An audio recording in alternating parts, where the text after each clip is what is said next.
para que el presidente logre algo de lo que quiere hacer. Y después terminó con la expresión del ministro de Salud de que éramos una culebra. Bueno, lo primero que quisiéramos preguntarle, doctora Cecilia, es cómo percibe usted los cambios en el alto gobierno en este momento. El cambio, por ejemplo, en Planeación Nacional, una entidad que es más importante que la mayoría de los ministerios, porque pues ahí se establece un poco el rumbo económico del país, junto con Hacienda, pero Planeación Nacional es un superministerio que realmente fija el rumbo de muchas cosas. Ahí estaba un tecnócrata con un pensamiento, digamos, progresista, pero un técnico, y ahora hay un político. Alexander López lo hemos conocido como sindicalista y como político, pero no esencialmente como un economista, como una persona que tenga conocimiento del manejo y la planificación de un país. ¿Qué piensa usted? Bueno, déjame poner eso dentro de un pequeño contexto. Primero, yo empecé mi carrera pública como directora de la parte social de Planeación Nacional en el gobierno de Turbay. ¿Sí? Me llamo Eduardo Viesne, que ha sido mi decano, y ahí empezó mi carrera y yo creí que la había terminado como directora de Planeación con San Pedro. No creí que volviera nunca al gobierno hasta que el presidente Petro me llamó. Pero, es decir, yo soy muy sensible a lo que es el papel de planeación, que es la única planeación que queda en América Latina y donde yo creo que está el centro de pensamiento más grande y más importante del país. Ahí es donde no solamente se arman las políticas, se forma la tecnocracia, inclusive la burocracia. Se forma porque allí es donde uno empieza a aprender cómo funciona el país. Entonces, ante eso, esto que pasó, yo lo venía detectando desde hace más o menos un mes. Y lo quiero poner en ese contexto porque desde hace un mes empezó un ataque muy duro contra la tecnocracia, en palabras del señor presidente Petro, que repercutió en sus más fieles seguidores atacándonos y después terminó con la expresión del ministro de Salud de que éramos una culebra. Entonces yo venía preocupada, ya había escrito el título de un artículo que se llama La vapuleada tecnocracia y suspendí porque tenía mucho que hacer. Entonces ese era el contexto que cuando se presentó esta reunión en la Academia de Economía, que fue el jueves, ya se había discutido, pues ya lo de Jorge Iván era un hecho, se había ido, y Jorge Iván y yo somos muy buenos amigos, lo mismo que con José Antonio, nosotros somos una llave interesante. Bueno, y nos unen muchas cosas. Yo ya había visto una tendencia que me tenía muy preocupada, entonces no me sorprendió esto que estaba pasando, pero pues sin prejuzgar, es la primera vez que llega alguien que no es economista a Planeación Nacional en un momento crítico que hay que hacer realidad un plan de desarrollo que, como dijo Jorge Iván, muy dolido. Eso es lo más progresista que se ha hecho en el país, pero así no lo ve el presidente. Y también me preocupa ver personas manejando tantos recursos de inversión y tantos recursos de política social con personas que tienen otros expertise, otras habilidades, pero no son tecnócratas. Entonces ahí la oportunidad que se nos dio en la academia cuando nos llamaron y nos dijeron, cuenten lo que ustedes hicieron. Yo dije, no, yo puedo contar si a mí me desbarataron lo que hice. Y me puse a pensar más bien cuál debería ser una agenda de la academia. Y ahí salió el tema que hoy parece que está como en la mente de mucha gente, es qué pasa con la tecnocracia, qué gobiernos han prescindido de la tecnocracia. No sé si vieron el artículo de Armando Monterero que habla como los chinos, los rusos, todo el mundo en un momento crítico tiene un equipo de tecnocracia. Entonces ahí estoy en ese debate en donde tengo preocupaciones muy profundas que después podríamos discutir. Que aquí no hay una pelea entre los tecnócratas y los nuevos que están nombrando el presidente, que son activistas o políticos. No más divisiones. ¿Por qué no pensamos más bien cuál es la función de cada uno en esta sociedad y si se puede hacer o no para que el presidente logre algo de lo que quiere hacer? Daniel Samper Pizano. Tienes que abrir el micrófono, querido. Cecilia López formó parte de ese primer grupo, de ese primer gabinete de Petro, que realmente dio muchas esperanzas porque tendió unos puentes, cuando se pensaba que iba a ser una cosa muy sectaria el gobierno de Petro, tendió unos puentes hacia sectores muy respetables, ortodoxos, pero muy respetables, y progresistas también de otros partidos, es decir, del establecimiento, digámoslo así. Cecilia formó parte de ese grupo.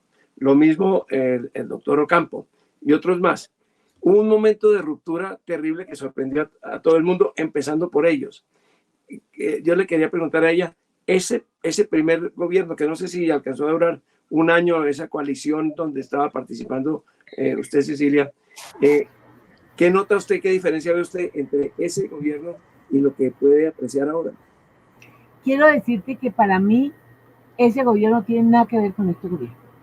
Yo estuve en otro gobierno de Petro, un gobierno donde Petro abría el debate, había un gabinete difícil porque había una parte muy activista y nosotros más académicos, pero eso se manejaba, el presidente dejaba que todos hablaran, nunca tomó posición, pero nunca nos vetó.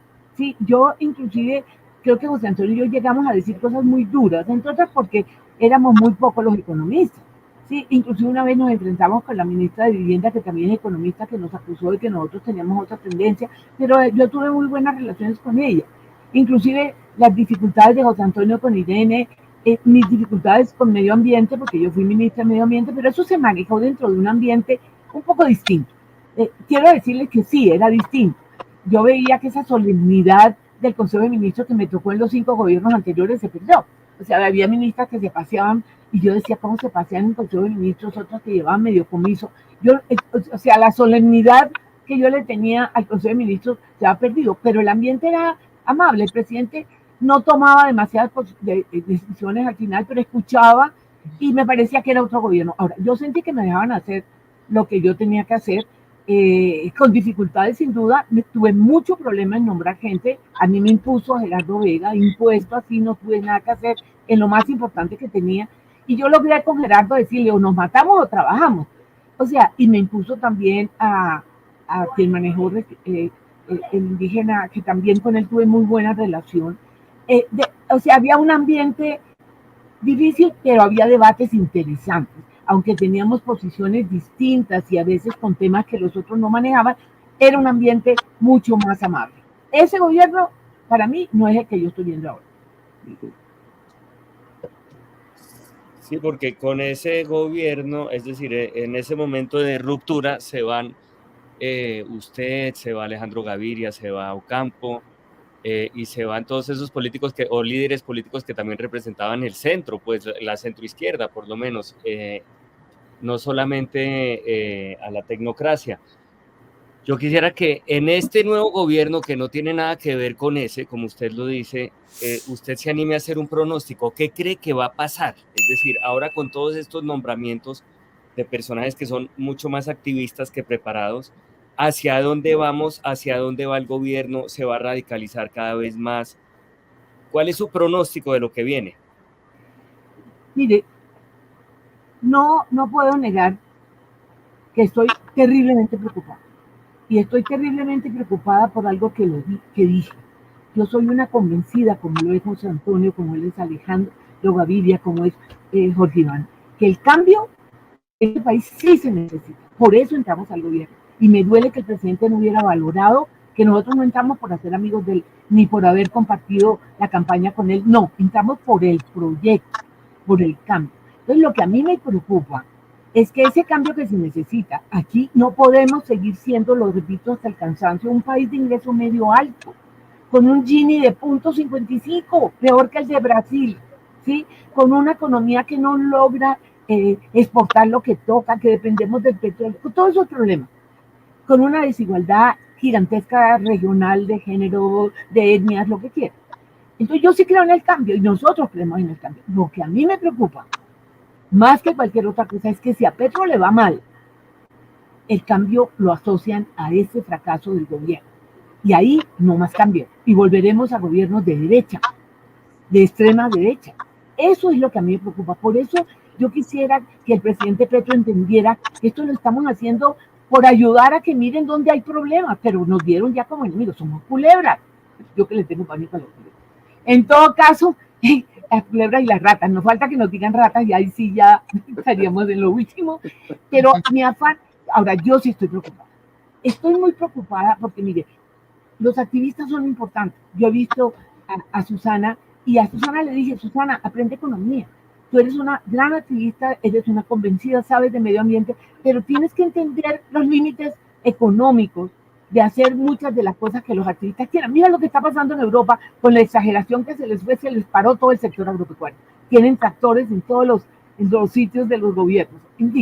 Entonces me parece que los activistas juegan un papel muy importante, pero la pregunta es, aquí hay que operar, aquí hay que hacer realidad unas políticas.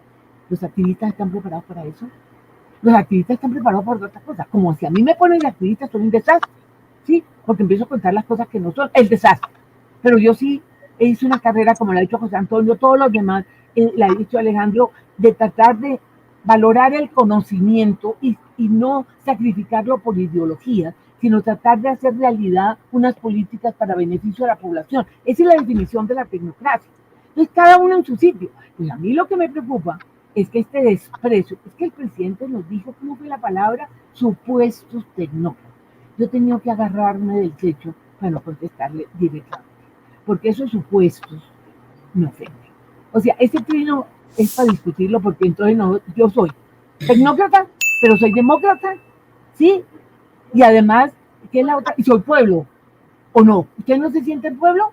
Entonces, esta confusión de él, para volver a responder a la pregunta, sí estoy preocupada, yo no quiero que fracase el cambio, porque si fracase el cambio, el país va a tener un retroceso que no se merece, la 70% de la población que es pobre o vulnerable.